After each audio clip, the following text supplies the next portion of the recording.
Oi, pessoal, tudo bem com vocês? Aqui é a professora Alice Arruda e nesse vídeo a gente vai aprender sobre a transmissão do movimento circular uniforme. Bem, quando é que ele ocorre? Quando é que ocorre essa transmissão? É quando uma roldana ou uma polia, ela desenvolve o MCU, o movimento circular uniforme, e ela vai induzir, gente, outra polia a também desenvolver o MCU. Essa aqui rodando, por exemplo, encaixada nessa, faz essa aqui girar também. Claro que vocês estão vendo que eu estou girando as duas, mas acredite que se eu tivesse cortado muito bem e eu botasse uma das duas para girar, ela ia fazer a outra girar também. E a gente vai estudar em que casos isso acontece. Bem, na vida real a gente acha esse movimento, essa transmissão do MCU numa bicicleta, certo? E para o pneu. E aí, gente, a gente também usa essa transmissão do movimento circular nos motores de carro, certo? Existem polias com correntes que fazem lá os motores funcionar direito. Bem, agora vamos ver como é que a gente faz essa transmissão. Quais são as maneiras de fazer essa transmissão? Bem, de maneira geral, tem duas maneiras, gente. Para a gente transmitir entre movimento circular entre duas rodanas, duas polias, duas rodas, dois discos, né? Dois discos. De forma, a primeira é por contato direto, como eu tinha tentado fazer aqui para vocês verem, certo? Botar em contato direto uma na outra, ou através de uma corrente, que é o que acontece na bicicleta. Aqui vai ter o pedal que a gente pedala, aqui a catraca, e aqui unindo os dois tem uma corrente dentada também, né, gente? Os dentes, a corrente também tem dente assim, para poder encaixar nesses espaços das duas. E aí, à medida que você gira esse pedal, a catraca vai e gira também. Isso aqui conectado por uma corrente entre os dois. E o outro jeito é se você conectar as duas polias, rodas, discos no mesmo eixo. Como assim conectar no mesmo eixo? Bem, olha só, gente, vocês estão conseguindo ver a linha preta que eu marquei? Perceba, aqui a gente vai dizer o ponto inicial. Essa listra vai voltar para o mesmo ponto, tanto no disco branco como nessa rodana vermelha, no mesmo tempo, olha. Voltaram para o ponto inicial. Ou seja, no mesmo intervalo de tempo, eles vão dar a mesma quantidade de voltas. Ou seja, eles vão ter a mesma frequência. Se você colocar as rodonas, os discos, as polias no mesmo eixo. Mas se você colocar elas conectadas por corrente ou por contato, aí a frequência de giro, se você coloca uma corrente, já é diferente. Lembra da bicicleta? A gente dá uma pedalada, dependendo da marcha da bicicleta, ela dá muito mais voltas. Ou seja, para uma pedalada, uma volta só que você dá no pedal, que a gente vai chamar de coroa, a catraca, que gira a roda, gira muito mais vezes, ou seja, frequências diferentes, certo? Então vamos estudar isso daí com um pouquinho mais de detalhes agora. Ó, primeiro, o que é que vai ter em comum, gente, quando a gente vai fazer essa transmissão no movimento circular uniforme por contato direto, neste caso aqui, ou através de uma corrente? Perceba aqui o que esses vetores desenhados. O que é esse W aqui, gente? A gente já sabe que isso é velocidade angular. Perceba que a velocidade angular, quando a gente está por contato da corrente, ó, imagina esse aqui que você está girando ele no sentido horário, certo? Você está girando assim. Quando você gira esse assim, essa daqui também gira no mesmo sentido, gente. Então, se você conecta duas discos, polias rodanas, por uma corrente, elas vão girar no mesmo sentido, certo? Mas se você conecta elas diretamente uma na outra, e você girar essa no sentido horário, essa daqui não vai girar no sentido horário também não. Isso aqui não vai acontecer. Porque senão, gente, elas iam andar assim, uma em cima da outra. Para elas girarem, ficarem paradinhas, você tem que girar. Elas vão girar, gente. Se essa aqui gira e essa aqui tá parada, mas quando você gira essa, ela vai induzir essa daqui girar no sentido anti-horário, certo? Elas vão girar em sentidos contrários, certo? Fica mais fácil de fica um pouco mais fácil de acreditar vendo o GIF que eu trouxe aqui, porque esse meu desenho aqui não ficou tão bom. Então, eu trouxe esse GIF aqui, ó. Tá vendo? Essa pequenininha gira para dentro no sentido horário e a grande está respondendo a ela. A grande estava parada, mas quando ela gira, a grande é induzida, ela sente a transmissão do movimento e ela também entra em movimento no sentido anti-horário. para este outro lado.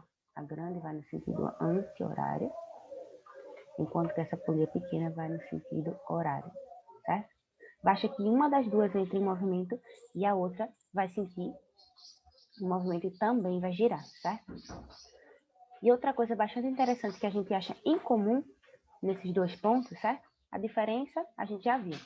Neste caso aqui, se for por contato, elas vão girar com velocidade angular de sentidos opostos, né? E aqui vai girar com o mesmo sentido, tá bom? Mas, gente, tem uma coisa que vai ter tanto em comum aqui como aqui. Se você pega esse ponto A, por exemplo, e esse ponto B aqui, por exemplo, perceba que o módulo da velocidade no ponto A, velocidade escalar, e o módulo da velocidade escalar no ponto B, gente, são iguais. Ambas têm esse vetor verdinho no mesmo comprimento. Lembre, o módulo, a gente só está falando do valor, por exemplo, 5 metros por segundo.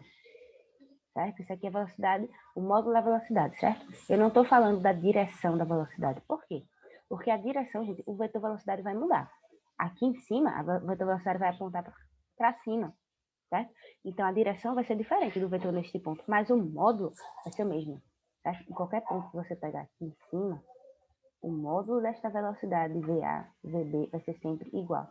Para qualquer dois pontos que você escolher, na corrente ou em cima da roda, vai ter a mesma velocidade escalar. Por quê? Porque isso aqui é um MCU, é uniforme, tá? MCU. Está falando do movimento circular uniforme, certo?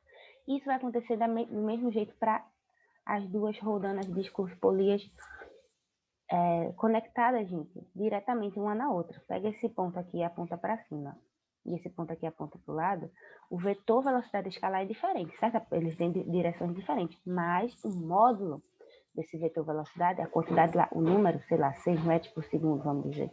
Vai ser 6 metros por segundo aqui e 6 metros por segundo aqui. O comprimento do vetor é o mesmo. O que muda nele vai ser justamente a direção desse vetor. Tá ok? Perceba aqui que nesses pontos escolhidos no desenho da figura, velocidade de A aponta para um sentido e velocidade de B aponta no sentido contrário. Certo? Mas ambas com o mesmo valor. Ou seja, por contato direto ou através de uma corrente em módulo, a velocidade em um ponto A vai ser igual à velocidade em um ponto B, certo? Já quando a nossa conexão dos eixos, das rodanas das polias se dá no mesmo eixo, como eu tinha feito aqui, utilizando minha caneta como eixo, vamos refazer isso. Colocar aqui, colocar isso aqui também, certo? Aqui.